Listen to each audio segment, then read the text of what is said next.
Bonsoir, bon dimanche. Face à l'actu de ce dimanche, comme les précédents, revient sur l'actualité de la semaine, telle que traitée par la rédaction de STV. Mais davantage, le fil conducteur de cette émission de ce soir parlera grandement des questions minières et pétrolières, bref, pour tout ce qui est dans le secteur des richesses et des ressources naturelles du Cameroun. Et pour cela, on a un expert, un spécialiste de ces questions, le docteur Youmsi Bareja, j'espère que je prononce bien, qui est diplômé de l'université russe de l'amitié, l'amitié des peuples. Il viendra nous parler de ces richesses-là pour ce qui concerne notre pays, le Cameroun, mais qui sait peut-être, avec son expérience vécue dans d'autres pays, comment capitaliser nos ressources naturelles, comment mieux les exploiter, surtout, comment permettre le développement de notre pays à travers ces richesses. Bonsoir, docteur. Bonsoir, monsieur le député.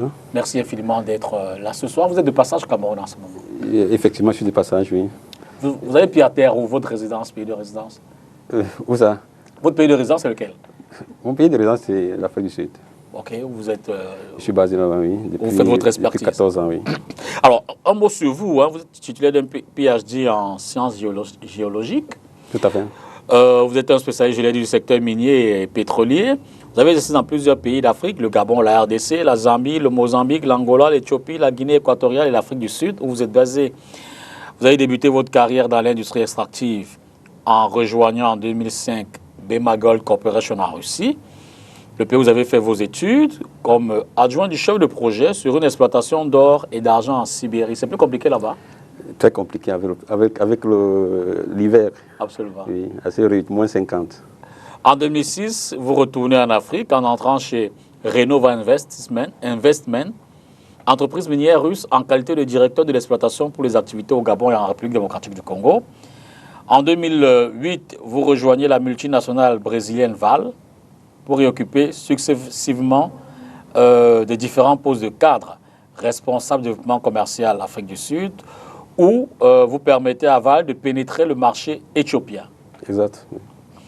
Chef du service, chef du bureau de représentation à Kinshasa et responsable du développement commercial pour la République démocratique du Congo. Ensuite, en 2011, vous êtes nommé manager de licence d'exploitation minière pour les régions Afrique, Europe, Moyen-Orient et Asie de l'Ouest. En 2012, vous devenez le responsable du développement commercial et des licences d'exploitation minière pour l'ensemble des activités minières de Vale en Afrique. Et en 2013, vous rejoignez la Société nationale minière du Gabon en qualité de directeur exécutif de la stratégie et du développement des affaires. Oui. En 2020, vous décidez de mettre votre expérience au profit de la jeunesse africaine et accepter un poste d'enseignant au département de l'ingénierie de pétrole de l'École nationale polytechnique de Bamenda. Un an plus tard, vous signez un contrat d'enseignant visiteur avec l'école des mines de Bukavu en RDC, où vous êtes également consultant en mines et pétrole pour des structures publiques et privées. Vous dites, au regard de, de cette forte expérience, je veux dire, on ne vous sent pas beaucoup au Cameroun, qui c'est peut-être seulement pour la jeunesse de Bamenda. Non, mais pourquoi pas? On me ressent au Cameroun à travers mes articles, mes tribunes que j'ai fait dans les différents journaux et j'ai intervenu plusieurs fois dans les médias tels que France 24, RFI, et surtout sur la hausse des carburants au pays. Oui. J'ai intervenu sur les différentes conventions minières qui ont été signées au Cameroun. Je parle avec Sinosteel, sur le fer de Kribi, Lobé, avec tout récemment avec la convention avec Kenyon sur la bauxite de Minimatap, où j'ai donné mon point de vue sur ces conventions, où j'ai dit que c'était défavorable pour nos pays. Mais en tant qu'expert, est-ce qu'on ne travaille pas avec des pouvoirs publics qui c'est peut-être pour mieux valoriser et exploiter ces mines-là? Est-ce que vos connaissances ne sont pas mises en termes d'expertise, en termes d'accompagnement, de conseil? Oui, ben, j'ai essayé de prendre langue avec le ministère des Mines et la Sonamine. La Sonamine, c'est la Société nationale des mines. Il faut leur dire, écoutez, ben, je suis là, j'ai travaillé dans plusieurs pays, même là à côté, notre voisin, le Gabon, quand j'ai rejoint la compagnie minière nationale gabonaise, c'était à sa création en 2013. Donc on nous a fait appel, le cabinet civil de la présidence du président Ali Bongo a fait appel à moi. Donc je suis arrivé et en 4 ans, nous avons mis cette compagnie debout. Et, bon, malgré mes appels, je n'ai jamais été contacté par les pouvoirs publics pour pouvoir apporter mon expertise au service de la nation. Vous continuez à moi à dispenser des cours à l'université de Bamenda? Tout à fait, puisque c'est une décision personnelle. Quand j'ai pris cette décision, beaucoup m'ont traité de fou. Parce que personne n'a compris que... avec ce bagage, occupant un très bon poste au Gabon, je décide de tout abandonner et de retourner au pays. Bon, je l'ai fait parce que le chef de l'État, en 2019, quand il ouvre le recrutement des universités, il demande aussi à la diaspora de venir. Moi, j'ai répondu présent. Donc, depuis 2020 jusqu'à ce jour, je dispense les cours à l'école polytechnique. Et ça se passe bien? Bon, ben, il est bien vrai que je perds beaucoup d'argent. Il faut l'avouer. Je perds beaucoup d'argent parce que en principe, je subventionne mes séjours au Cameroun. Ce n'est pas le salaire que je gagne qui m'achète des billets d'avion. Non, mais je le fais comme sacrifice pour la génération future. Il faut transmettre des connaissances. Si on ne les transmet pas, c'est fini. Ça veut dire que ces jeunesse resteront sans connaissances, alors que je les ai. Absolument. Alors, pour revenir effectivement au cœur de la problématique, comment décrivez-vous le potentiel minier et pétrolier du Cameroun en termes de ressources naturelles aujourd'hui? Eh bien, écoutez, le potentiel, quand on parle du potentiel, chaque fois on me parle du potentiel, je dis, mais le potentiel sur la base de quoi? Sur la base de quoi? Parce que le potentiel minier d'un pays s'évalue sur la base des données. Absolument. Avons-nous ces données? Je ne pense pas, parce que tous ceux qui ont fait l'école, que ce soit les lycées, on nous a toujours parlé de nos potentiels, mais des gisements qui sont connus depuis les années 60. Ce sont les mêmes gisements que nous avons aujourd'hui. Depuis les années 60 jusqu'en 2024, on n'a jamais découvert un autre gisement. De nouveau, absolument. Donc, quand on ne met pas du potentiel, on dit, mais qu'est-ce qu'on a fait pour peut-être améliorer ce potentiel? Mais je vous le rassure qu'on n'a rien fait. Puisque ce sont les mêmes gisements, que ce soit l'Obé, que ce soit Mbalam, que ce soit le diamant de Molibon, que ce soit les flattes aurifères de la province de l'Est. C'est connu depuis longtemps. Donc, un potentiel on doit travailler pour connaître le potentiel de son pays. Malheureusement, nous avons une connaissance très approximative de notre potentiel, je parle de minier. Absolument. Approximative. Parce que nous ne faisons pas de travaux. Il n'y a pas de travaux. Vous voyez, vous allez donner des permis de recherche aux multinationales. Bon, appelons-les multinationales parce que ce sont des compagnies, des non-nés. Okay. Ils ne vont pas faire du travail. Ils ne vont pas vous donner des rapports techniques. Mais peut-être il n'y a même pas de suivi. Parce que qu'est-ce qui se passe selon le code minier? Quand une compagnie vient sollicite une concession pour y faire de la recherche, cette compagnie accompagne sa demande d'un programme de recherche et un programme budgétisé. Est-ce que l'autorité en charge des mines audite ces travaux, se rassure que ces compagnies détentrices des permis font effectivement ces travaux ou dépensent réellement de l'argent promis? Non. Donc le potentiel aujourd'hui, c'est ce que je vous ai dit, c'est connu, on nous parle de ça depuis 30 ans, ce sont les fers, les projets de fer que nous avons, Nkout, Ngovayan, Balam, Lobé. C'est la zone aurifère de l'Est, okay, et c'est la bauxite des minés Matap et Fongo Tongo. Bon, et tout récemment, on nous a parlé des ritudes à Koloninga qui avaient été attribués aux Français et Ramet. Après 3 années de recherche, ils sont partis. Okay, donc voilà en quelques mots ce qu'on a comme gisement. Mais ça ne veut pas dire que le Cameroun n'en a pas plus. D'accord.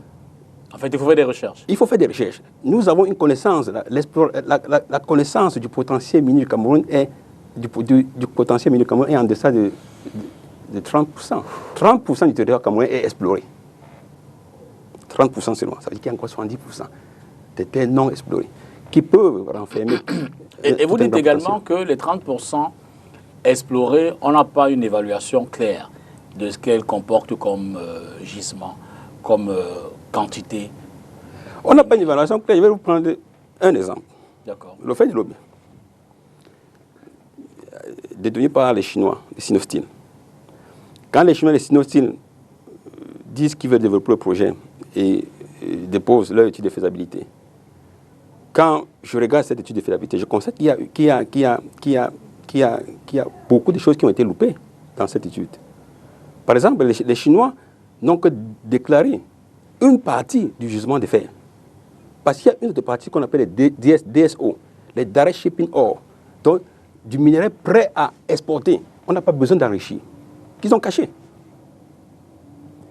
Il y a de l'or à Kribi, dans ce gisement de fer de Lobé, puisque moi j'ai évalué ce projet avec les Brésiliens en 2008. On interceptait des couches minéralisées de l'or à 120 mètres, en dessous, à moins 120, en dessous. Mais il n'y a pas ça dans le rapport des Chinois. Mais c'est parti où l'or? C'est parti où les DSO? Pourquoi la partie camerounaise ne peut pas faire des efforts de mieux comprendre les gisements quand il est question maintenant d'attribuer ça aux partenaires étrangers? Donc nous avons une connaissance assez approximative de notre potentiel. Donc c'est assez difficile. Et quels sont les défis principaux auxquels le Cameroun fait face, justement, devant cette problématique d'exploitation pour pleinement profiter de son potentiel éventuellement? Qu'est-ce qui nous empêche de nous y mettre pour évaluer véritablement ce qu'on a comme... Mais ce qui nous empêche, moi je pense que d'abord il doit y avoir un plan de développement national. Qu'est-ce que nous voulons faire de notre secteur minier? Où nous voulons aller? Okay? Je pense qu'il doit y avoir des plans de stratégie, tout ça, mais est-ce que ça a été mis en exécution? La Sonamine a été créée. Moi, quand j'ai appris la création de la Sonamine, j'étais très content. Parce que quel est ce pays qui veut faire du secteur minier la flèche de lance de son économie, qui n'a pas une compagnie minière nationale? Mais sauf que la création de la Sonamine a plutôt créé plus de problèmes que de solutions. Comment cela? Puisque la Sonamine, ça fait 4 ans que la Sonamine est créée. La Sonamine n'a aucun permis de recherche. Vous vous rendez compte? Quand j'étais au Gabon, en 4 ans, j'avais 12 permis de recherche sur le fer, sur l'or, manganèse et même sur du niobium, les terres rares, qui sont devenus aujourd'hui des métaux critiques de tout le monde. Pour obtenir un permis de recherche, comme dans un pays comme le nôtre? Il faut construire un dossier. Il faut être une compagnie enregistrée au Cameroun. Il faut justifier de sa capacité technique et financière. Il faut présenter un programme, il faut présenter un budget. Et maintenant, vous savez qu'au Cameroun, les permis, il faut l'aval de la présidence pour délivrer les permis, puisqu'on n'a pas un ministère purement des mines. Mais on a un ministère des mines. On a un ministère avec plusieurs portefeuilles, des mines, de l'industrie, du développement technologique, c'est beaucoup. Quand on veut faire du secteur minier la flèche dans son économie, on crée un département ministériel propre aux mines. Et là, on a une visibilité claire et les choses avancent mieux et très vite. Alors, on est en train de parler des freins à l'exploitation Oui, des freins à l'exploitation. Premièrement, nous avons notre code minier qui est malade. Il y a eu un code minier qui est sorti en 2023, mais qui est sorti est plus malade que l'ancien code minier. Parce que ce code minier a été fait, on ne sait pas où, peut-être pas vraiment par des miniers. Bon, pas les gens du corps du métier. Moi, j'appelle ça, ce code minier 2023, un code fiscal. Vous voyez? Donc, c'est un code où on ne cherche que comment faire pour prélever de l'argent auprès des compagnies, que ce soit qui font de la recherche ou qui font de l'exploitation. Il y a le problème au niveau du code minier. Deuxièmement, il y a un problème au niveau, nous n'avons pas un processus assez clair d'attribution des permis de recherche ou d'exploitation. Personne ne vous dira que voilà le processus et voilà le temps que ça met pour obtenir une réponse à sa demande. Moi, j'ai travaillé au Congo. Au Congo, ils ont un cadastre minier indépendant. Ça veut dire qu'indépendant. Ni la présidence, ni le ministère des Mines n'influencent sur le cadastre minier. Ils ont un processus de guichet unique. Ça veut dire que vous venez à vos dossiers, vous déposez là, et après 2 semaines, c'est écrit dans le code minier. Si vous n'avez pas de réponse, vous passez à la seconde étape automatiquement. Mais c'est ça qui attire les investisseurs, et les investisseurs sérieux. Parce que quand vous avez un système qui encourage la corruption, vous n'avez que ce que j'appelle des spéculateurs. Ceux qui viennent prendre vos titres miniers, vont dans des boursiers, des places boursières, lèvent de l'argent qui n'arrive jamais dans votre pays. Et le Cameroun fait face à ces problèmes. Que quand vous regardez le cadastre minier du Cameroun, il y a environ 150 à 200 permis de recherche. Mais quand vous allez sur le terrain, il n'y a pas 10 compagnies qui font des recherches. C'est terrible. Et quand vous regardez les noms des compagnies détentrices des permis au Cameroun, ce sont des non-names. Ce sont des compagnies enregistrées dans des îles Vierges, Caïmans, des compagnies même enregistrées au Cameroun, dont le promoteur fait dans autre chose que les mines. Avec ça, on ne peut pas devenir un pays minier. On doit faire du bon casting. On doit être une destination minière. Nous devons savoir vendre. Est-ce que cette problématique existe toujours, malgré, vous l'avez noté, l'entrée en vigueur récente de la réglementation régissant le secteur extractif au Cameroun? Comme je l'ai dit tout à l'heure, il y a eu un code minier qui a été signé, qui a été promulgué en 2023, en décembre 2023. Mais vous savez qu'au Cameroun, en plus du code minier, il faut un décret d'application. Exact. Mais il n'y a pas de décret d'application. Ça veut dire que quoi? Ça veut dire que nous sommes dans une période où... C'est pour ça que les conventions sont de gré à gré, on s'assoit, on négocie. S'il y avait un décret d'application, le décret d'application est simple de cadrer. Absolument. Voilà, donc on n'en a pas. Ce n'est pas encore sorti le décret d'application. Et ça ne peut que favoriser la situation dans laquelle le secteur minier se trouve. Et dès lors, quels sont les progrès qu'on devrait espérer avoir? Quelles sont les mesures qu'on doit mettre en place, qui c'est peut-être pour encadrer définitivement tout ça? Il faut revoir la loi, il faut le décret d'application. Il faut. Le code minier actuel est neuf, mais caduc. Ne répond pas aux réalités, aux besoins actuels. Aujourd'hui, il y a la course sur les métaux critiques. Le code minier qui est là ne parle pas de ça. Vous voyez bien qu'on peut faire, il peut avoir un décret qui accompagne ce code minier rien que pour les métaux critiques. Je l'ai dit tout à l'heure, le sol camerounais est sous-exploré. Ça veut dire qu'il faut attirer, soit on attire des compagnies sérieuses qui vont venir faire de la recherche proprement dite, soit l'État camerounais investit dans la recherche. Il y a des pays comme le Maghreb, l'Algérie, le Maroc, l'Égypte. Ce sont des pays où ils n'attribuent pas de permis d'exploration. Ça se passe comment? L'exploration est faite par l'État. Ils apportent le projet jusqu'à un niveau, jusqu'au niveau de la découverte de certaines évidences, au niveau du brownfield. Et c'est à partir de ce niveau-là qu'ils font des appels d'offres à l'international pour postuler. Et là, quand les compagnies arrivent, ils viennent. Ils savent exactement.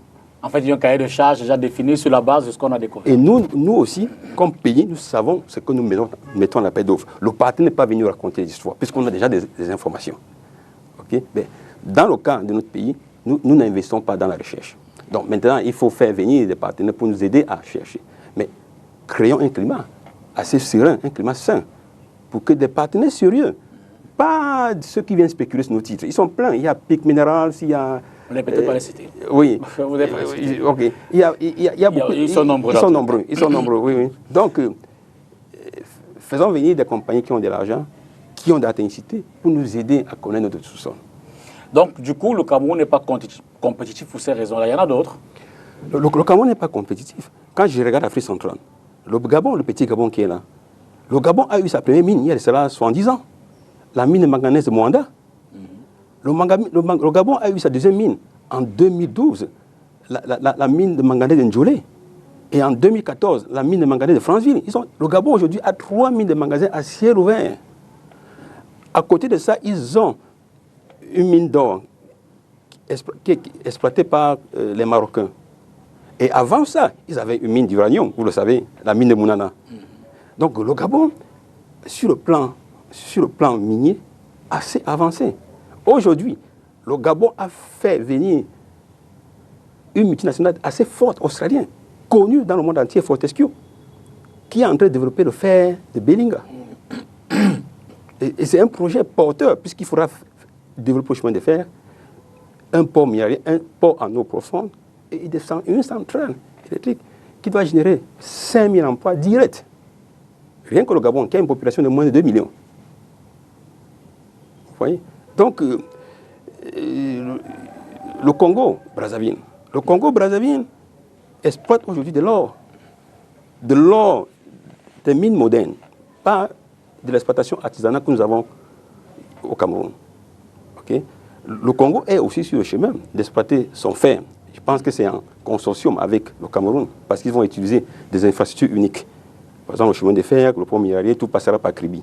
Bon, ça, c'est un projet de la sous-région qui sont en train de mettre en place. Mais on a voulu se demander, malgré ces richesses, et vous le dites, les autres pays qui l'exploitent, mais pourquoi on ne perçoit pas les signes de développement, d'épanouissement de la population, d'impact, d'indice sur le produit intérieur brut? Vous parlez du Congo, de la RDC, du Gabon, mais on a le sentiment que c'est du virtuel, malgré toutes ces richesses. Malheureusement, c'est du virtuel. Vous avez pris deux cas. Je peux vous citer un troisième, la RDC, exact, qui est un scandale. Parce que quand on parle de scandale géologique, la RDC en est un. C'est un scandale géologique. La RDC a tout. Mais regardez le pays. Mais je pense que c'est une question de la mauvaise gouvernance. Je suis désolé. Et nous avons des petits pays comme le Botswana.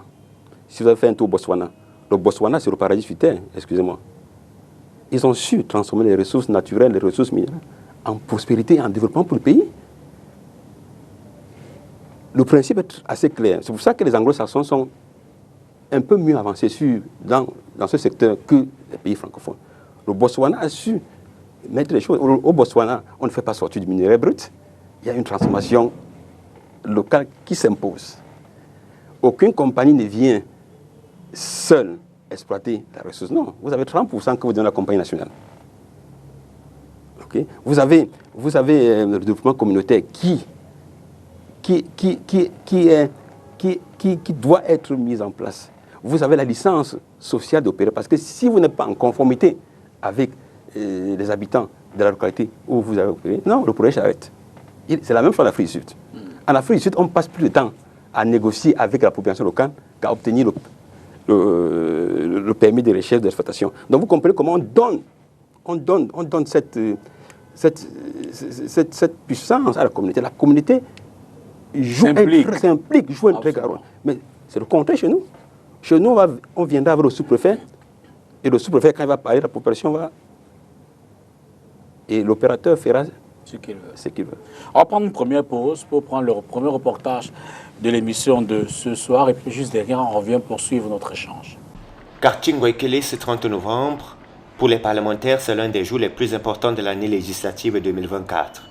Pour eux, l'histoire retiendra que c'est durant la 10e législature que le nouveau bâtiment abritant l'Assemblée nationale a été inauguré en présence de Zhang Qingwei, vice-président du comité permanent de l'Assemblée populaire nationale de Chine.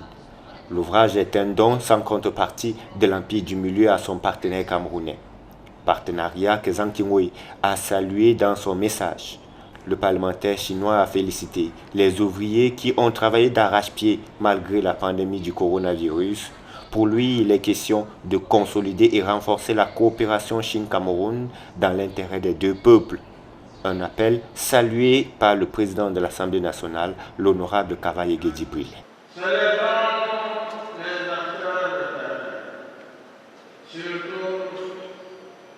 Saluons la grande et longue amitié qui livre votre pays au nord. Indubitablement, le nouveau complexe que nous admirons en ce moment est le fruit, de cette recherche historique et amitié. Le représentant personnel du chef de l'État à cette cérémonie adresse le témoignage et la reconnaissance du peuple camerounais à l'endroit de la Chine et souligne que le meilleur reste à venir. Nous avons foi en cet avenir. Nous avons foi et faisons confiance à nos dirigeants, leur excellence, M. Jinping et Paul Biya. Deux grands esprits qui se sont rencontrés, deux hommes épris de paix, soucieux du développement,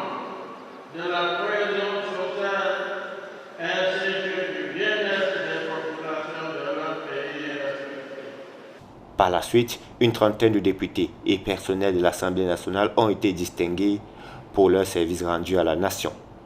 La remise de la clé et la coupure du ruban symbolique ont marqué l'inauguration officielle de ce joyau architectural qui devra abriter les travaux dès la session parlementaire de mars 2025. Après 5 années de travail interrompues par la pandémie du Covid-19, voici enfin inauguré le nouvel immeuble abritant les services de l'Assemblée nationale. 55 milliards environ injectés dans cet édifice flambant neuf, fruit de la coopération Chine-Cameroun. Retour sur le plateau pour notre échange avec le docteur Youmsi sur les questions pétrolières et minières. Et justement, on essayait de parler, on est en pleine évaluation du potentiel camerounais. Vous dites qu'il n'est pas véritablement connu. Mais sur les questions de transparence, on le sait aussi, le Cameroun a récemment été sanctionné par l'ITIE. Oui. Donc, de ce point de vue-là, on peut dire qu'il y a encore beaucoup de choses à faire en ce qui concerne la transparence du processus, la découverte, l'exploitation ou alors la vente même de nos richesses, du sous-sol notamment les mines. Vous voyez, le secteur minier au Cameroun d'abord représente juste moins d'1% du budget national. Ce qui fait que l'ITIE n'est pas trop regardant sur le secteur, mais beaucoup plus sur le secteur pétrolier. Mais malgré cela, comme vous l'avez mentionné tout à l'heure, nous sommes suspendus depuis, je pense, depuis le début de l'année de l'ITIE. Et nous devons fournir 3 rapports ce mois-ci. Si on ne le fait pas, nous serons exclus de l'ITIE. Avec tout ce que ça peut avoir comme conséquence. Okay? Donc, vous savez, l'ITIE, ce sont des normes. Hein. Ils ne jouent pas aux gendarmes. Il y a des normes, il y a des choses à respecter. Il faut publier vos contrats miniers, il faut publier vos revenus, okay, ce que vous recevez. Ce que vous dites, c'est ce qu'ils acceptent. Ils ne sont pas là pour auditionner. Donc, en principe, ça ne devait pas poser un problème pour nous de chaque fois de déclarer en fait. Mais vous voyez, dans d'autres pays, je prends le cas du Gabon ou de la RDC, le secrétariat pays de l'ITIE est généralement détenu par la société civile. Okay. Mais ici au Cameroun, c'est le ministère des Finances. C'est un contrôle indépendant du processus. Oui, mais ici au Cameroun, c'est le ministre des Finances qui chapeaute ce secrétariat. Vous comprenez déjà qu'on ne peut pas être arbitre et joueur à la fois. Donc, ça nous amène toujours dans les difficultés que vous voyez là, que chaque fois on nous menace il y a des menaces d'exclusion qui pèsent sur nous, etc. Donc, si on pouvait essayer un peu de structurer ce secrétariat de telle manière qu'on rend ce secrétariat assez indépendant pour nous aider. Parce que vous voyez, l'ITIE nous permet d'avoir accès facilement aux fonds dans le secteur. Donc, il y a beaucoup de compagnies, des multinationales, quand elles veulent venir, elles regardent ça. C'est le point de référence. C'est le point de référence. Si vous avez un souci avec l'ITIE, ça veut dire que votre pays sera pour les Chinois et les Indiens. Parce qu'eux, ils ne regardent pas ça. Ils vont venir. Mais est-ce que leur présence chez nous profite au pays? Exact. Ça ne profite pas. Ça ne profite pas. Chaque année, nous avons au moins 15 tonnes d'or qui sortent du Cameroun. Je ne pense pas que la Sonamine qui est chargée de collecter la terre synthétique reçoit même 300 kilos de ces 15 000 qui sont sortis de l'Est. Okay? Ça veut dire que nous sommes pédants. Nous sommes des propriétaires de la ressource.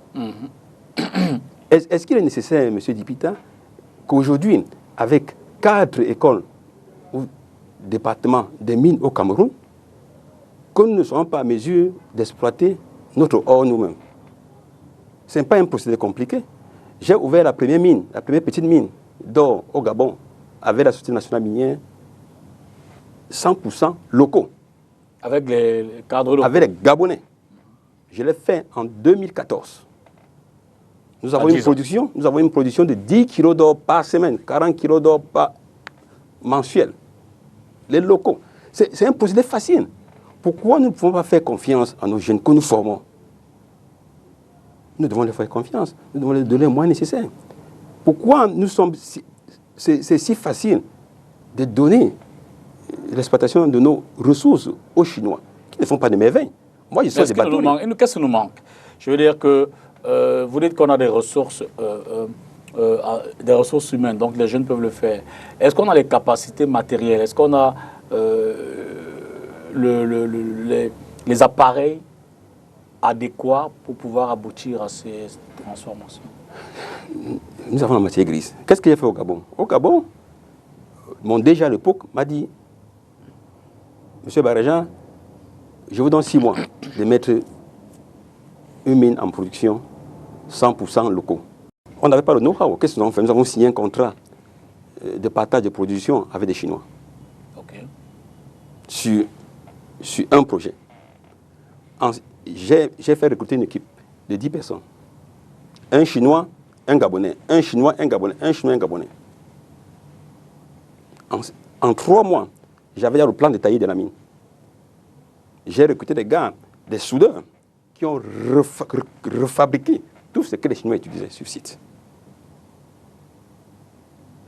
Et au bout de 6 mois, nous avons viré les Chinois.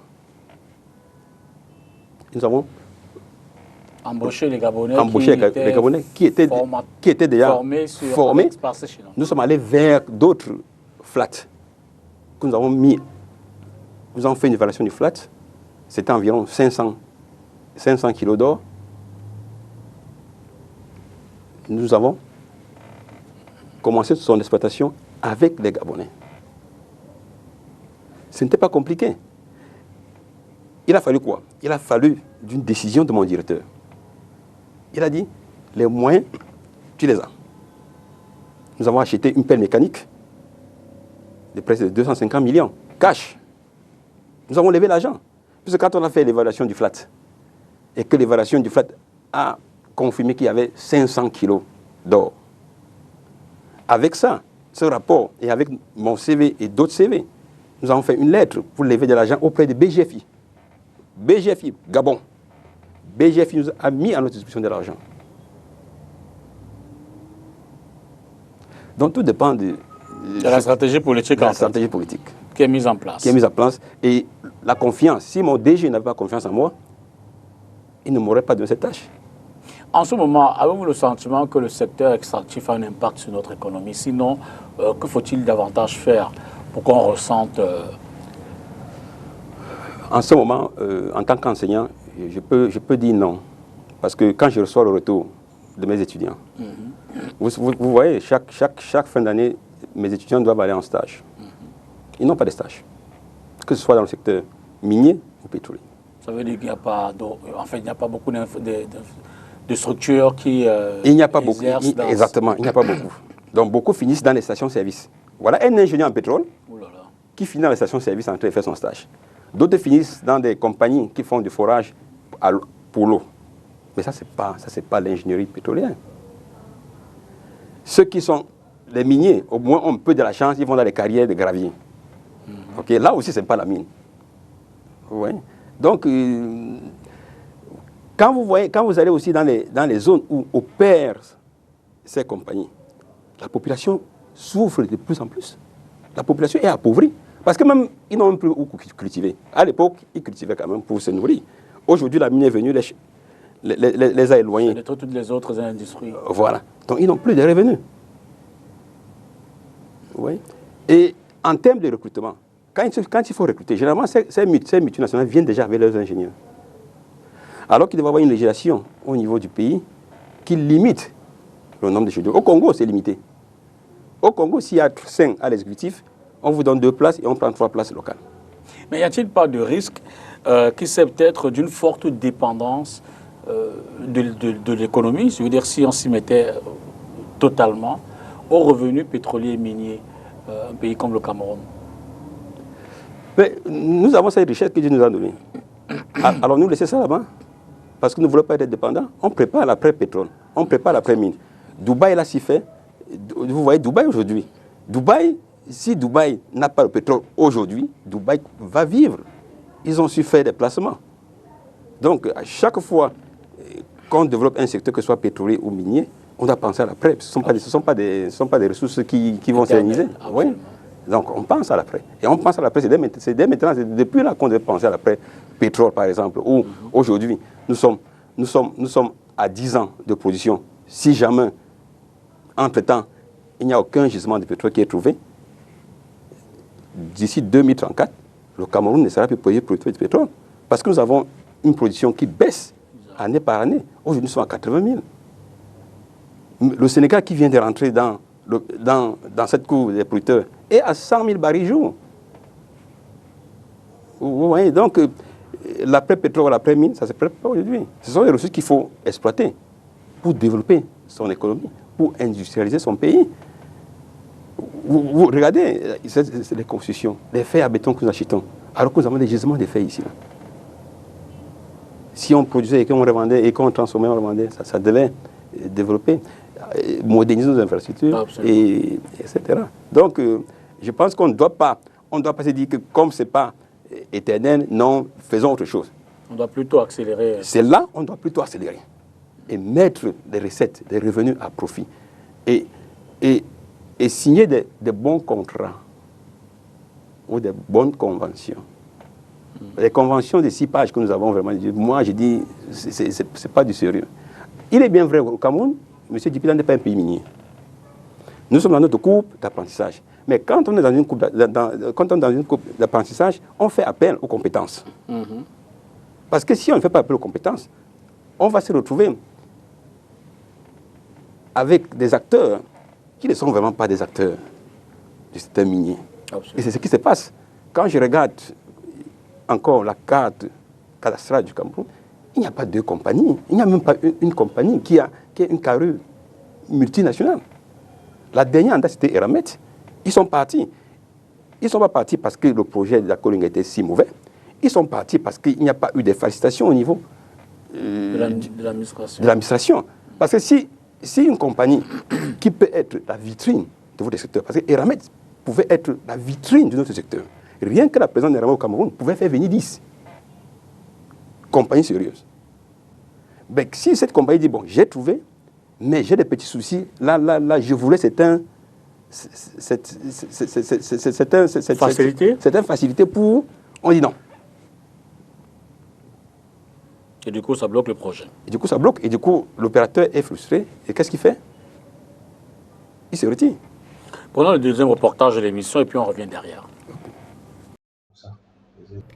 Un avocat traité comme un vulgaire bandit. La vidéo fait le tour des réseaux sociaux. On y voit Maître Richard Tanfou, avocat au barreau du Cameroun, malmené par des éléments des forces de l'ordre. Si moi, avocat, je subis ce genre de traitement, je m'imagine un peu ce que le citoyen lambda peut subir. Si déjà le citoyen me prend comme refuge, j'ai été humilié en tant qu'avocat. Vous pensez que quelle image j'aurais encore devant ces personnes qui m'ont vu, ou bien cette dame qui savait que non, elle avait son avocat qui pouvait la défendre. Les faits se déroulent ce 27 novembre 2024 au quartier Ndobo à Bonabéry, dans le 4e arrondissement de la ville de Douala. Hier, quand j'arrivais ici, j'avais tellement mal sur la tête et le cou parce qu'ils m'ont roué des coups de poing, ils m'ont piétiné, comme vous pouvez le constater, parce que j'ai aussi vu ça sur les réseaux sociaux. Donc, mais on m'a donné quand même une perfusion hier, parce que ce matin, je parlais à bouger mon cou et je me sens un peu plus mieux.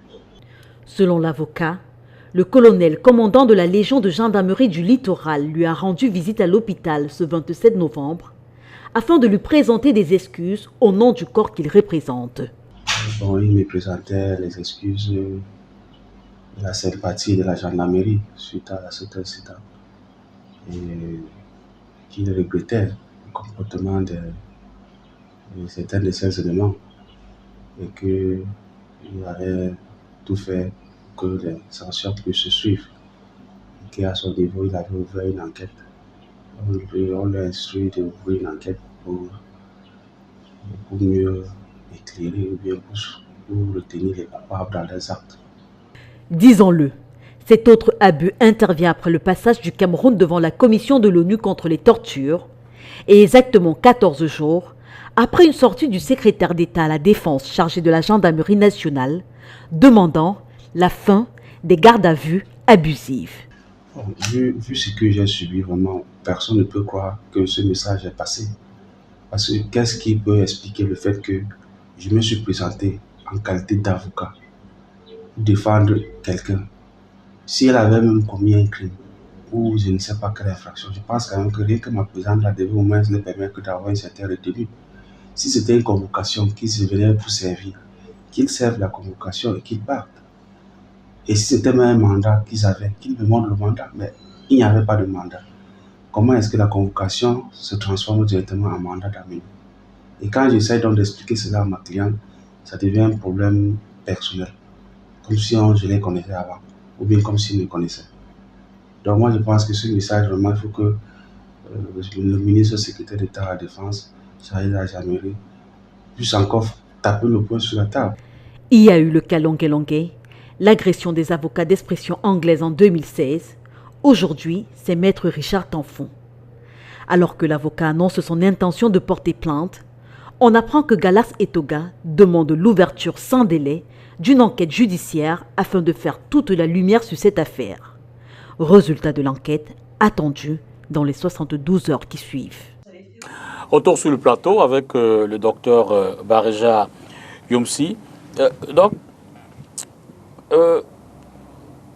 On dit du Cameroun effectivement quand même qu'il a un fort potentiel, même si vous dites que l'évaluation n'est pas précise. On dit de la RDC qu'elle vit la malédiction des ressources naturelles, au regard justement de ce scandale géologique dont on a parlé plus haut, qui malheureusement paye le coût de la gouvernance et qui c'est également de la tragédie de la guerre qui est à l'est du Congo autour de ces richesses. Comment, avec ce potentiel, peut-on faire pour éviter de subir la malédiction des ressources, c'est-à-dire que ça devienne une telle... je veux dire que tout le monde y met du regard et ça peut générer des conflits autour pour s'en accaparer. Il y a également la question de la gouvernance. Comment éviter tout cela? Quelle est la stratégie? Quelles sont les mesures que le gouvernement peut prendre pour mieux encadrer encore nos ressources minières notamment? Oui, bon, je pense qu'on l'a déjà élaboré. Hein, il faut d'abord un cadre réglementaire très clair, limpide et vraiment à caractère à tirer des compagnies sérieuses. En d'autres termes, le Cameroun n'a pas de stratégie claire. Ou alors, c'est pas mis en place. Le Cameroun peut avoir une stratégie. Mais cette stratégie, peut-être, n'est pas vraiment appliquée de telle manière à faire de notre pays une destination minière. Et comme vous l'avez dit, pour que cette manne minière se transforme en malédiction, il faut l'encadrer. Je vous ai dit, il faut faire participer tout le monde. La communauté, la société civile, tout le monde. Donc, et ce n'est que comme ça que nos richesses peuvent profiter à nous. Il faut faire du casting. Il faut que le processus d'obtention, que ce soit des permis de recherche ou des permis d'exploitation, soit un processus clair et transparent. Quand je viens, je sais que dans un mois, j'aurai mon permis. Que ce n'est pas à la tête du client. Pas du gré à gré. Et du gré à gré. Parce que ce qui se passe aujourd'hui, c'est à la tête du client. Et quand c'est selon un principe assez clair, quand la compagnie qui vient prend des engagements, je vais virer à la fin de chaque année 2% dans un fonds de développement. Je vais virer 3% dans la réhabilitation du site. Parce que les gens ignorent qu'il y a le côté environnemental dans tout ce qu'on fait là. Absolument. L'Est aujourd'hui est un cratère. C'est un piège. Il y a déjà l'utilisation du cyanure qui a été autorisée par le ministre, ça fait pas 6 mois, qui est très dangereux. Beaucoup de pays, oui, il est bien vrai que le cyanure vous permet de sortir beaucoup plus d'or de la roche. Mais est-ce que ça vaut le prix du citoyen? Je ne pense pas. On ne peut pas sacrifier la vie du citoyen parce qu'on veut plus d'or. Mais, si on a permis d'exploiter, d'extraire de l'or dans la roche avec du cyanure, il faut s'assurer. Il faut encadrer tout ça. Encadrer tout ça. Qu'on ne déverse pas ce cyanure dans les rivières. Les rejets dans les rivières. Là, on pollue tout. Et même les nappes, on n'arrive plus à cultiver. Oui. Donc, faisons des choses comme il se doit. Et ça ne sera pas une malédiction. Au contraire, Moi, je prends le cas du Botswana que je connais. Je prends le cas de la Namibie que je connais aussi. Et nous sommes en train de voir la Côte d'Ivoire. La Côte d'Ivoire, M. Dipita, en 10 ans, est devenue une destination minière. Chaque année, il y a au moins une mine d'or qui est mise en production en Côte d'Ivoire. Chaque année. Ce n'est pas moi qui le dis. C'est écrit. La Côte d'Ivoire est devenue une destination minière. Et la Côte d'Ivoire est venue derrière nous, Cameroun. Nous étions déjà là, en train de chercher à devenir un pays minier. Mais la Côte d'Ivoire nous a... Ouais, donc, moi, je pense que tout est possible pour ne pas faire de ces ressources-là une malédiction. Absolument. Alors, l'autre volet, c'est que le Cameroun se veut un État décentralisé sur le plan politique. Est-ce qu'il n'y a pas une stratégie? Est-ce que le Cameroun ne peut-il pas mettre en place un mécanisme, justement, pour qu'au niveau des régions, que ces mines soient mieux gérées, qu'il y ait une meilleure gestion à travers la politique de décentralisation des ressources au niveau régional? Est-ce que les régions ne peuvent pas jouer un rôle pour assainir, encourager, mieux exploiter, au lieu de laisser tout au niveau du pouvoir central? Oui, bon, les régions pourraient effectivement jouer un rôle, mais ça sera un rôle très limité. Parce que vous voyez, dans le secteur minier, les permis sont catégorisés. Okay, vous avez des permis de recherche à grande échelle, vous avez maintenant les petites mines, ou les carrières, ou les opérations d'orpaillage. L'orpaillage peut se régler dans le cadre régional. Ça aide même la communauté. Okay? La petite mine qui se fait, par exemple, à l'Est, on pouvait laisser ça au niveau de la région. Bon, maintenant, les grands projets tels que Balam, Fongo, Tongo, Minematab, c'est le pouvoir central qui peut. Ce sont des projets à porter vraiment, avec une portée économique assez colossale. Donc, les petites mines, pourquoi ça peut aller. Ça peut aller. L'exploitation artisanale, ça peut aller, puisque c'est encadré. Absolument. Même au Congo, il y a des zones encadrées. On dit, ici, là, il n'y a que des artisanaux qui peuvent exploiter. On les encadre, ils exploitent, il y a des comptoirs autour, on achète à un bon prix pour aider ces villageois. Il ne va pas être à la merci des acheteurs. On encadre. Donc, oui, les régions peuvent jouer un rôle au plus bas niveau. Alors, quels sont les principaux risques? Là, vous en parliez de façon sommaire tout à l'heure. Mais sur le plan environnemental, quels sont les principaux risques? Comment les éviter? Comment mieux les encadrer? Comment exploiter ces mines sans dégâts environnementaux? Bon, généralement, dans les pays où j'ai eu à pratiquer, pour obtenir un permis d'exploitation, on fait ce qu'on appelle l'étude d'impact environnemental. D'accord. Oui. On obtient d'abord ce document, permis d'impact environnemental. Et dans ce permis d'impact environnemental, vous allez dans la zone où vous devez faire l'exploitation, vous répéterez tout, que ce soit les animaux, que ce soit la végétation, tout. Et vous faites un plan, une simulation de ce qui va se passer là comme activité et quels sont les risques. Et vous faites des propositions sur la mitigation de ces risques-là. Okay? Donc, aujourd'hui, ce n'est pas vraiment le cas. Ce n'est pas vraiment le cas parce que, comme je l'ai dit, je reviens de l'Est. J'étais à Batouri, ça ne fait pas 3 jours. Et ce que j'ai vu là-bas, j'étais assez sidéré. Moi, j'ai même eu peur de manger là-bas du poisson, d'eau douce. Parce que vous ne savez pas, ce poisson a été pêché. Ouais, donc le premier risque, c'est que les eaux sont polluées. Le deuxième risque, c'est que les sols sont aussi pollués. Le troisième risque, c'est que l'air... Vous parlez de façon générale, hein, vous ne dites pas que c'est le cas. C'est le cas ou bien... Là, vous évoquez uniquement les risques. Vous évoquez les dangers. Ce que je dis, c'est le cas. C'est le cas. Les eaux sont polluées puisqu'on utilise le cyanure. Les eaux sont polluées à l'Est? Les eaux sont polluées à l'Est. Vous avez des... C'est pas moi qui le dis, il y a des experts qui ont fait des recherches. Il y a des articles sur la catastrophe écologique, environnementale à l'Est. Ce n'est pas moi qui le dis, c'est écrit. Vous avez des exploitations, vous savez que quand on exploite l'or dans les flats, on laisse des cratères. Absolument. Ces opérateurs, derrière eux, ne remplissent pas. Ils ne réhabilitent pas. Ça devient un lac. Vous voyez? Ça crée d'abord un problème d'écosystème. Oui, alors qu'en temps normal, après la mine, il faut réhabiliter. et remettre les mêmes espèces d'arbres qui étaient là avant. Pourquoi la vie continue? Mais ce n'est pas le cas. Je vous ai pris un exemple du cyanure qui est utilisé. Il n'y a aucun encadrement sur ce qu'on fait de ces rejets-là. Mais ça se retrouve dans les rivières ou le sol qui est contaminé. Alors, quel enseignement le Cameroun peut-il tirer des pays justement qui ont connu ce genre de dommages environnementaux? Qu'est-ce qu'on doit faire pour éviter cela? Ben, je ne sais pas s'il y a un ministère d'environnement ici au Cameroun. Si. S'il y a un ministère, et forêt. Il doit faire le travail. Il doit travailler main dans la main avec le ministère des Mines. Il doit faire le suivi des activités des compagnies minières. Je pense que c'est parce qu'il y a un problème.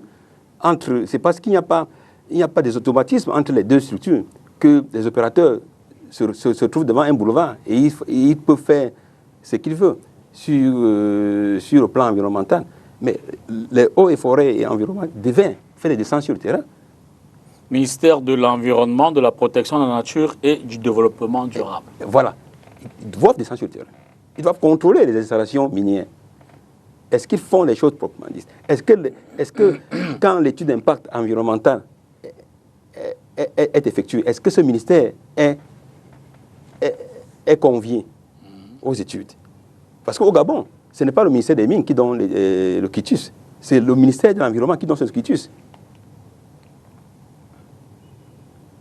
Donc, ce ministère doit faire son travail et on va éviter. Et il doit avoir un monitoring, M. Dipida. On ne doit pas écrire des textes et rester là, croiser les bras. Non, on fait des descentes. Il nous met sur le terrain. Il va sans dire que les questions minières ont également un enjeu géopolitique et qui c'est peut-être géostratégique. C'est-à-dire qu'on voit un ensemble de pays qui tournent autour. Vous savez, c'était plus d'une fois la Chine, mais on a d'autres partenaires également qui... Est-ce que le Cameroun fait désormais partie, ou du moins fait partie de ces pays qui, sur le plan de la géopolitique, à travers ces mines, c'est peut-être incontournables de la sous-région? Comme j'ai dit, on n'a pas su faire du Cameroun un pays minier. Il faut être clair. D'accord. Quand vous allez dans les grands salons miniers, M. Dipita, on ne parle pas du Cameroun. Comme terre des mines. Ça, c'est une vérité crue. Okay. On va vous parler de la RDC, on va vous parler du Botswana, de la Namibie, de l'Afrique du Sud, de la Côte d'Ivoire, du Mali, du Burkina Faso. Mais rares c'est d'entendre parler du Cameroun. Pas parce que nous n'avons pas, peut-être parce que nous ne savons pas vendre le potentiel minier de notre pays. Parce que ce n'est pas toujours nécessaire de découvrir un gisement pour le vendre. Absolument. On peut, à un niveau déjà, montrer qu'il y a des anomalies conséquentes et faire venir des partenaires nous aider à mettre en évidence les gisements. Donc, moi, j'ai fait Mayindaba, Africa dans Honda, le Canada. Tout récemment, j'étais au Burkina Faso. On ne parle pas du Cameroun. Aujourd'hui, il y a la course pour les métaux, les minéraux critiques. Tous les pays sont en train de faire leur inventaire en termes de minéraux critiques. Au Cameroun, je ne sais pas, moi, mais au Cameroun, je n'entends pas les gens bouger. Parce que nous sommes en train de faire la transition énergétique. Et dans cette transition énergétique, il y a ces minéraux critiques qui jouent. Et si on laisse ce train partir, nous allons en profiter comment? Si jamais on avait de ce potentiel. Pourquoi l'État n'investit pas dans cette histoire pour au moins l'exploration, la recherche, connaître le potentiel? Parce que moi, je ne suis pas toujours fan de remettre la connaissance du sous-sol aux étrangers. C'est très stratégique. Nous devons porter la connaissance du sous-sol à un niveau. Au niveau où nous sommes satisfaits.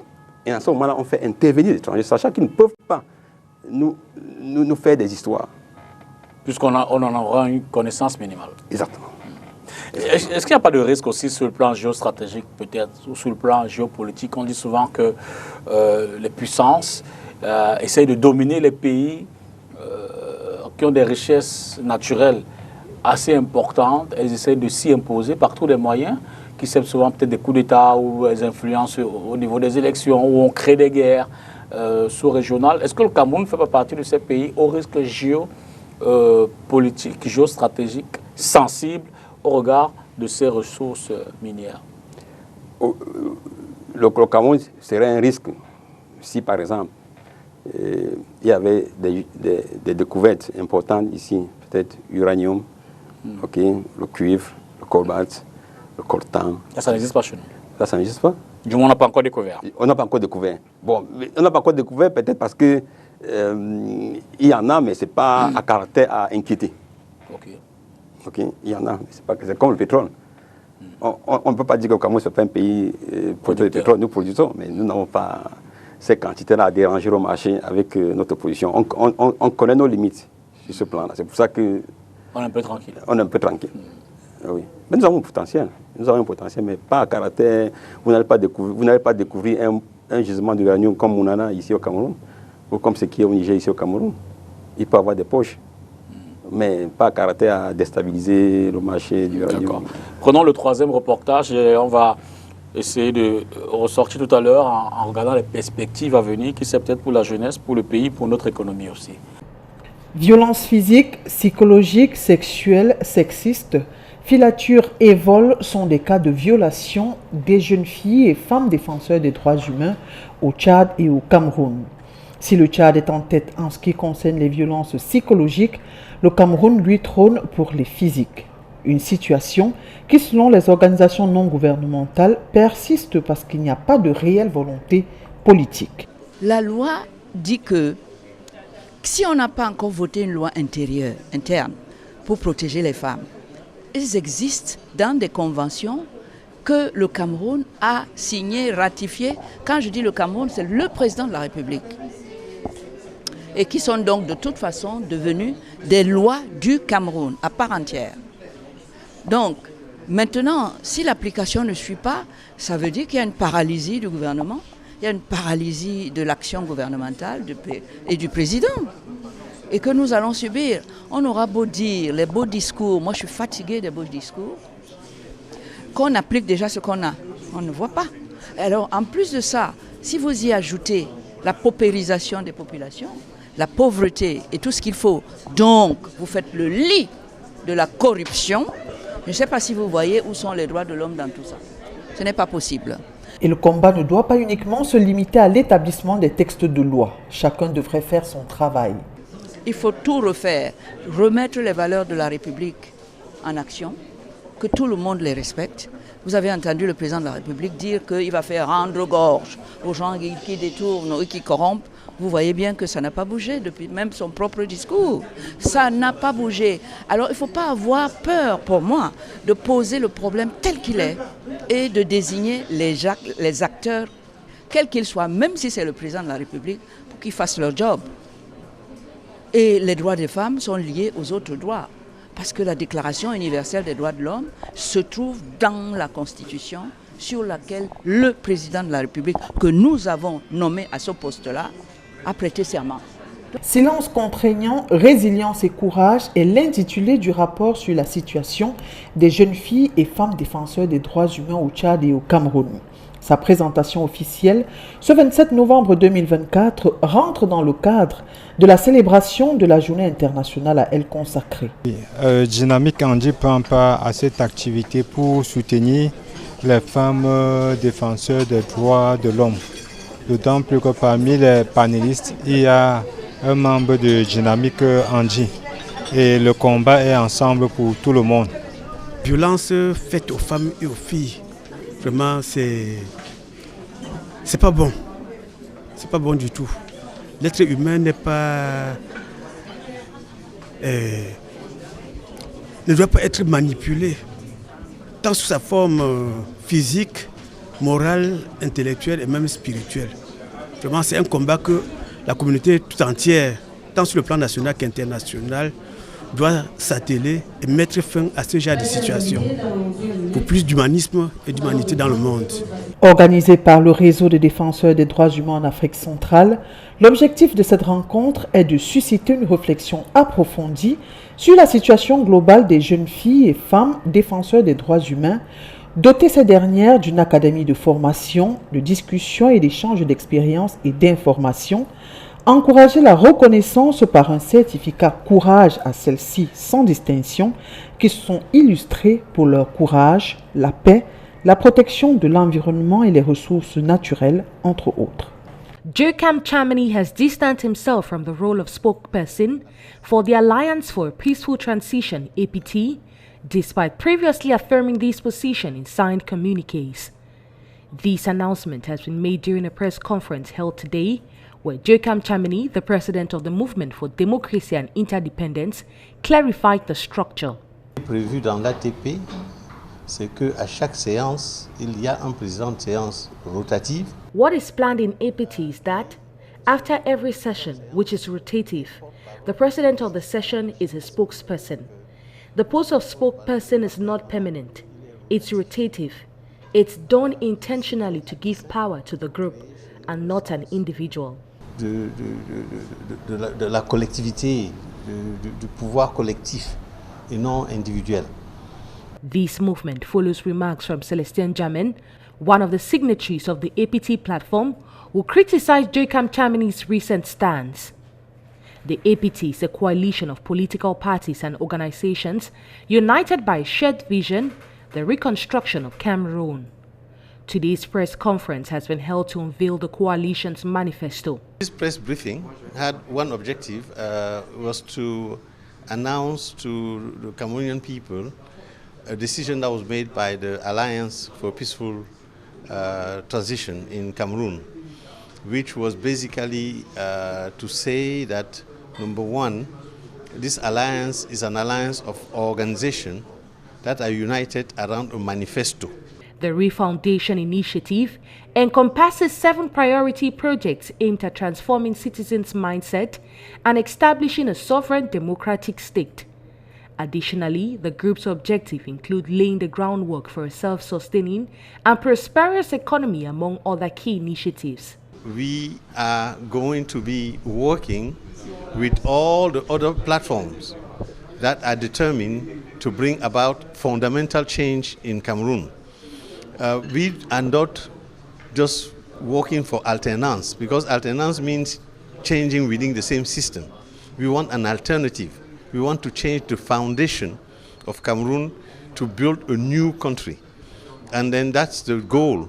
And all the organizations, all the people, whether they choose to join ATP or not, are welcome for us to work together so that we can bring this Cameroon that all of us dream of.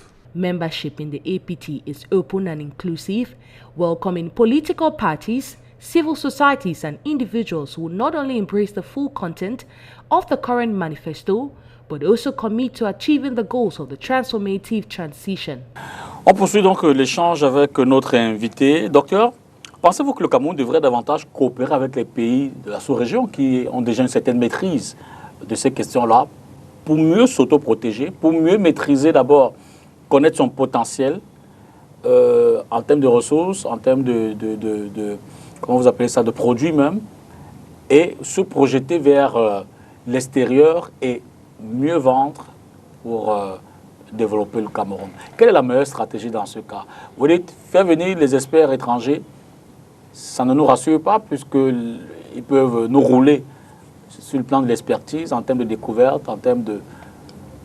Quelle est la meilleure stratégie, sachant que pour l'instant, nous ne sommes pas encore un pays à fort niveau d'exploitation minière? La stratégie, M. Dipita, c'est d'abord de reconnaître que nous avons un gap, okay? Nous sommes en retard.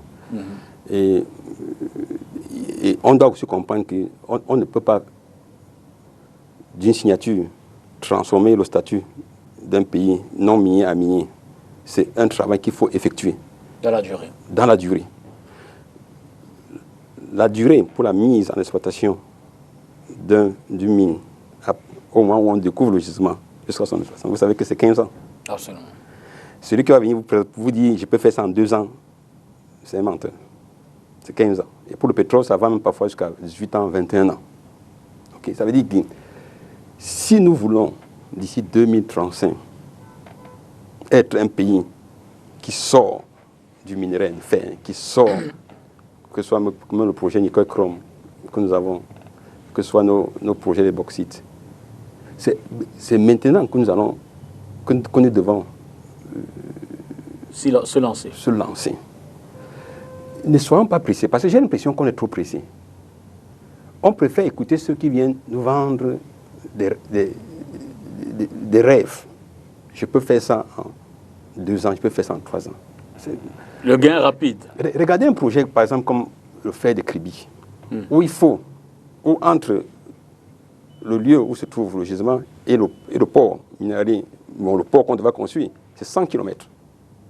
Le fer, ce n'est pas un minerai qu'il faut transporter par route. Il faut soit par le train, soit par des pipes. Ça veut dire qu'on pompe. Il faut de l'énergie. Vous savez, on a des soucis pour l'énergie, surtout dans les zones retirées. Le problème dans nos pays est que les compagnies minières qui viennent ne viennent pas seulement faire de la mine. Ils sont encore là pour même développer des infrastructures, parce qu'on n'a pas des infrastructures. Le Cameroun, jusqu'aujourd'hui, n'a pas de ports minéraliers. Le chemin de fer, bon, vous connaissez nos lignes de chemin de fer. Ce ne sont pas les chemins de fer qui vont dans les sites, et dans les permis miniers ou quoi que ce soit, non. Donc ça veut dire qu'il faut un investissement assez énorme. Donc on s'apprête. En Afrique du Sud, aujourd'hui, quand un minier arrive, il ne se casse pas la tête, énergie, au chemin de fer, au port. C'est déjà là. Il se casse la tête, comment sortir le minerai du sous-sol. Quels sont les autres secteurs à développer pour une meilleure exploitation de ces minéraux? Les secteurs qui peuvent accompagner... Mais je vais vous dire, le chemin de fer. Non, ok. Les centrales, il faut de l'énergie. Le port minéral, il faut un port minéral capable de recevoir le minerai venant de peut-être 5-10 compagnies différentes, avec une bonne capacité. La formation, nous les avons. Nous avons des jeunes, M. Bitipita, aujourd'hui formés. Il y a des jeunes qui sont formés, qui vont dire même aller en retraite sans avoir travaillé. Dans le secteur minier. Dans le secteur minier et le secteur pétrolier. Moi, je n'ai jamais travaillé dans le secteur pétrolier au Cameroun. Il y a plein comme ça là, qui ont été formés. Nous avons formé autant de miniers, autant de pétroliers, mais qui sont là, qui ne sont pas utilisés. Donc, au niveau de la main-d'œuvre, de ressources humaines, le Cameroun en a. Nous sommes prêts à fournir nos ingénieurs aux pays de la sous-région tels que le Gabon, le Congo ou la RDC. Donc la transition énergétique passe par un certain nombre de sacrifices, notamment sur le plan infrastructurel, sur le plan de la construction d'un certain nombre d'entreprises pour faire réel, au regard des politiques publiques menées en ce moment. Le Cameroun est-il sur le chemin de cette transition énergétique? Est-il en voie? Y a-t-il la volonté? Les moyens suivent-ils? Vous, en tant qu'expert, est-ce que vous observez tout cela? Oui, la transition énergétique, c'est quoi? C'est le passage de l'énergie, comme on dit, du sale à l'énergie propre. Ça veut dire qu'entre-temps, on abandonne l'énergie des fossiles. Okay? Bon.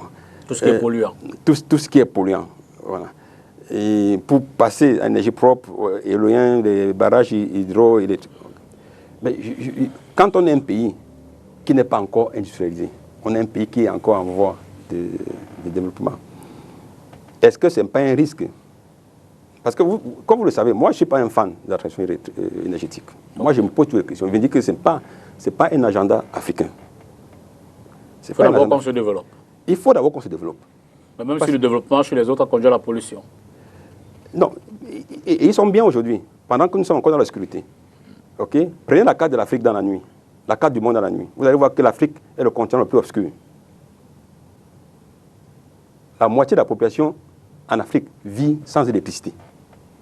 Bon, et là, nous voulons passer de l'énergie aujourd'hui, là où nous sommes déjà à moitié dans la sécurité, pour l'énergie là qui est compliquée. Je pense qu'on va encore descendre.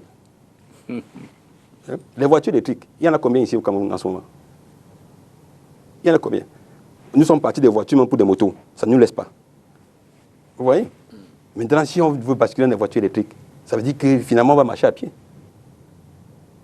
Mais quelles sont les politiques publiques idoines pour protéger l'environnement, mieux exploiter nos mines ou alors nos ressources minières, je l'ai déjà dit, protéger l'environnement, donner de l'emploi aux jeunes, parce que légalement, c'est un défi, oui, à travers ce secteur, construire des infrastructures tout en gérant de façon transparente ces ressources-là? En ce qui concerne la transition énergétique et la pollution, moi, j'ai fait des études sur qu'on peut capter les dioxydes de carbone autrement. On les capte, on les remet en souterrain. C'est là, ça a montré son efficacité. Donc on continue à utiliser les énergies des fossiles, mais qu'on mette un système de recycling. Ça veut dire qu'on prend, on réinjecte. Ça limite la pollution. Ça limite. Il y a des pays qui font ça. Même les États-Unis en font. On appelle ça le carbon storage. Le carbon capture and storage. Okay? Ça se fait. Pourquoi on choisit une solution assez radicale comme ça? Il faut abandonner les fossiles. Bon, on va abandonner. Ça, c'est la ressource que nous a donné Dieu. Donc vous dites que notre pays, l'Afrique, ne peut se développer que par le fossile. Aujourd'hui, M. Député, si l'Afrique commet la bêtise de suivre les Occidentaux dans leur chemin de transition énergétique, nous allons rester toujours 50 ans, 100 ans en arrière. Ça, c'est garanti. Malgré les promesses qu'ils nous font de compensation, mais ils ne pourront pas. Si on vous dit aujourd'hui que l'énergie qui vous coûtait 200 va maintenant vous coûter 5 000, est-ce que vous allez tenir? Pas du tout. Mais c'est le gros piège qu'il y a dans ça. C'est le gros piège. Donc, l'Afrique ne doit pas toujours suivre. Mais comment on peut contourner ce piège, puisque justement, la pression est mise sur l'Afrique pour franchir cette. Oui, mais la pression est mise sur l'Afrique parce que l'Afrique joue toujours un rôle de mendiant. Nous n'arrivons pas à tenir aussi la barque, être game player. Vous comprenez? Être game player. On veut toujours jouer les seconds rôles, donnez-nous le blé, donnez-nous ça. Non. Qu'est-ce que l'Afrique manque? Nous sommes le continent le plus stable, sur le plan même tectonique. Nous sommes le continent qui n'a pas les intempéries. Vous avez vu aux États-Unis tout récemment, avant les élections, ce qui s'est passé. Vous avez vu ça en Afrique? Mais on n'utilise pas ce que Dieu nous a donné pour nous imposer. On est toujours en train de suivre ce qu'on dit de suivre. Ils ont parlé de transition énergétique, nous tous nous basculons dans la transition énergétique. Mais on va où? La transition énergétique est un problème. C'est pour résoudre un problème posé par les Occidentaux, pas par les Africains. Nous ne pourrions même pas. Et s'il fallait qu'on suive ça, ça doit être, nous devons faire nos calculs mathématiques. Nous devons faire nos calculs mathématiques, et peser. Qu'est-ce qui se passe? On ne pèse pas dans la négociation. On ne pèse pas. Et ça va nous coûter cher. Nous allons rester sous-développés. Tout récemment, j'ai exposé au Burkina Faso sur la transition énergétique et l'industrialisation en Afrique. Moi, je dis que ça ne peut pas se passer. Ça ne peut pas. Parce que nous allons rester consommateurs. Peu consommateurs. On va fabriquer les batteries électriques pour les voitures qui vont rouler là-bas. Parce que nous serons incapables d'acheter des voitures électriques. Et ceux qui vont acheter, ça va coûter très cher. De la tête. De la tête. Sans compter qu'il faudra les infrastructures ici pour pouvoir les faire fonctionner. Exactement. Donc on va où? Est-ce que nous, les Africains, nous avons mené des études dans cette histoire pour comprendre? Est-ce qu'on a même fait des modèles financiers? On a essayé un peu de créer notre Silicon Valley par rapport à ça pour comprendre est-ce que c'est un appel qui nous concerne? Bon, même si c'est global, on dit il y a un réchauffement climatique, c'est global. Mais oui, si c'est global. Mais que ceux qui ont pollué payent. Absolument. Ils payent le prix. Je suis d'accord qu'on bascule. Mais si on bascule, ils doivent nous subventionner cette compensation. Et on continue à payer comme si on utilisait le fossile. Là, ça a un sens. Pour ne pas se retrouver dans donc, c'est une bataille qui ne nous concerne pas. Oui. Docteur Yomsi, on va donc... on vient de passer plus d'une quarantaine de minutes à explorer donc cet environnement. Et le sentiment qui se dégage, c'est un peu de pessimisme dans votre analyse. J'ai envie de vous demander, pour devenir positif, objectif, on a un potentiel, on a des ressources naturelles, on a un pays qui a besoin de se développer, on a un pays qui a besoin d'offrir de l'emploi, des infrastructures à sa population. Au regard de tout cela, quel mécanisme on met en place, quelle stratégie on met en place pour rattraper ce gap? Ouais, on doit redevenir conscient. On doit redevenir conscient de ce que vous êtes en train de dire. Et vraiment mettre sur pied une vision claire, limpide pour tout le monde de ce que nous voulons de notre secteur minier. Et quand on a mis une vision, trouver des compétences, parce que nous avons un problème. Si nous, aujourd'hui, nous sommes embourbés, c'est parce que les compétences sont là, mais ne sont pas utilisées. Oui, le Cameroun ne devait pas être aujourd'hui, 60 ans après l'indépendance, sans mine. Même à ciel ouvert, on n'a pas de mine. On n'a rien. Je ne veux même pas parler des mines souterraines. On n'a rien. Donc ça veut dire que,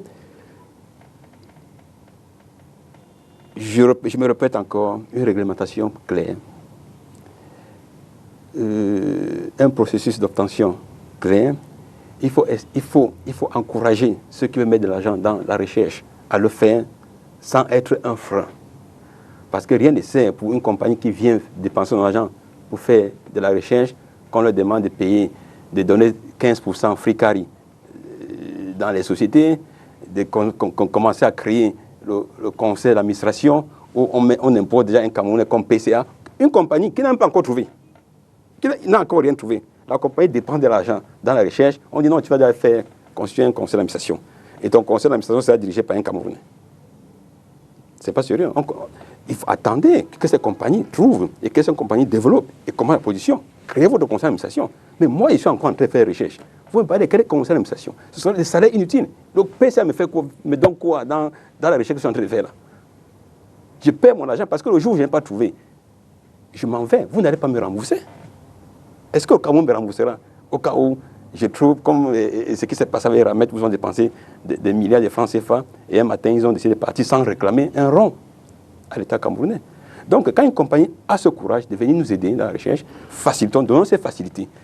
Ne rendons pas la tâche compliquée à ces compagnies avec des lourdeurs administratives. Oui, des lourdeurs administratives.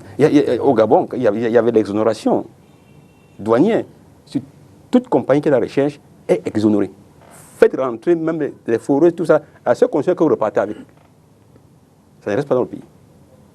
C'est comme ça qu'on encourage. C'est comme ça, c'est ce qui s'est passé en Côte d'Ivoire. La Côte d'Ivoire en 10 ans, oui, 10 ans, vous partez de, comme nous sommes là maintenant, à un boom où chaque année, il y a une mine qui rentre en production. Et pour le bonheur des Ivoiriens, les Ivoiriens aujourd'hui qui sont de l'école, directement, on les prend même de l'école pour des projets miniers et pétroliers. Donc, et sur le plan de la loi, sur le plan du cadre légal, qu'est-ce qu'il faut améliorer? Qu'est-ce qu'il faut mettre pour que cette exploitation-là soit transparente et bénéficie au pays? Bon, qu'est-ce qu'il faut améliorer? J'ai dit le processus d'obtention des permis doit être clair et transparent. Ça ne doit pas se faire à la tête du client. D'accord. OK. Qu'est-ce qui doit être amélioré? Il faut qu'il y ait du suivi. Parce que ne donnez pas un permis, un titre à quelqu'un et vous allez dormir. Et vous allez dormir. Vous attendez qu'il vous donne le résultat. Ça ne marchera pas. Troisième, la Société nationale des mines doit jouer son rôle. Monsieur Dipita, c'est ce que j'ai oublié. Quand on crée une Société nationale des mines, ce n'est pas pour aller faire la collecte de la taxe synthétique ou pour aller fabriquer de l'eau minérale. Okay? La compagnie minière nationale doit travailler dans les mines. Ça veut dire qu'elle doit aider le pays à développer, à valoriser des projets miniers, soit à travers l'obtention des permis de recherche, soit à travers, déjà, le code minier doit automatiquement donner un certain pourcentage à la compagnie minière qui doit jouer, nationale minière, qui doit jouer un rôle assez actif dans les projets miniers. C'est pour ça qu'on crée une compagnie. Sinon, on laisse un département au ministère des Mines gérer les participations de l'État dans les projets. On ne crée pas une compagnie nationale minière pour gérer les participations, comme la SNH. Il faut être une compagnie, il faut être une compagnie active. Au Gabon aujourd'hui, la Gabon Oil Company, qui a été créée en 2013, a déjà un champ pétrolier en production, par eux-mêmes. Est-ce qu'au Cameroun, la SNH produit? Est-ce qu'au Cameroun, la SNH, notre Société nationale qui a peut-être 60 ans, produit? Non, nous sommes dans des contrats de partage de production avec Perenco et Adax. On ne produit pas. Est-ce que la SNH fait de la recherche, de l'exploration pétrolière? Est-ce que nous avons des blocs où nous faisons de sismique, où nous faisons de forage portés par la SNH? Non. Nous donnons des blocs aux compagnies qui veulent, ils font le travail. Mais comment on peut avoir le contrôle de sa ressource? Comment on peut avoir une meilleure gestion de sa ressource quand on a tout sous-traité? Et on reste, on attend les rentes. Donc, il faut que les compagnies nationales, que ce soit pétrolières nationales, jouent leur rôle. Et ça va être... Dubaï, à un moment donné, ils ont tout nationalisé. Et c'est grâce à la nationalisation des champs pétroliers que Dubaï avait une bonne stratégie, une bonne vision, que Dubaï est ce qu'elle est aujourd'hui, la ville de Dubaï est ce qu'elle est aujourd'hui. Donc vous allez voir que pour que le pays profite réellement de ses ressources minières et pétrolières, à un moment, il faudra nationaliser ces ressources-là. Ça veut dire que quoi? Ça veut dire que c'est la SNH qui devient propriétaire de tous les champs. Même si la SNH n'a pas la technicité, la SNH dit à Shell, voici mon champ pétrolier, viens comme tu as le know-how, m'aider à l'exploiter. Mais je reste le propriétaire de ce champ. Parce que le jour où tu n'en vas pas, je te mets dehors, je prends l'autre. Même chose pour la Sonamine. Si on donnait le projet de faire de Balam à Sonamine, mais est-ce que Sonamine a un problème pour lever de l'argent pour un tel projet? Sonamine n'a pas de problème. Pourquoi on a préféré une compagnie qui n'a que 3 mois d'existence porter un titre de Balam donné à cette compagnie-là, au détriment de la compagnie nationale minière? Vous comprenez que c'est nous-mêmes qui ne voulons pas que notre secteur décolle. Docteur Barré Jayomsi, merci. C'est à moi de vous remercier d'être venu décrypter ce secteur assez sensible, pourtant important pour le développement de notre pays, au regard du potentiel et des richesses qu'on n'évalue pas, d'après votre expertise. On n'évalue pas rien. Merci infiniment et on vous souhaite bonne suite dans votre voyage, puisque vous êtes en transit ici à Douala et vous êtes parti pour revenir bientôt. Parti pour revenir bientôt, oui, c'est sûr. Merci. Merci à vous, mesdames et messieurs, d'avoir regardé cette autre édition de Face à l'actu. Demain, c'est lundi d'entrée. Je vous dis un excellent début de semaine. Bonsoir.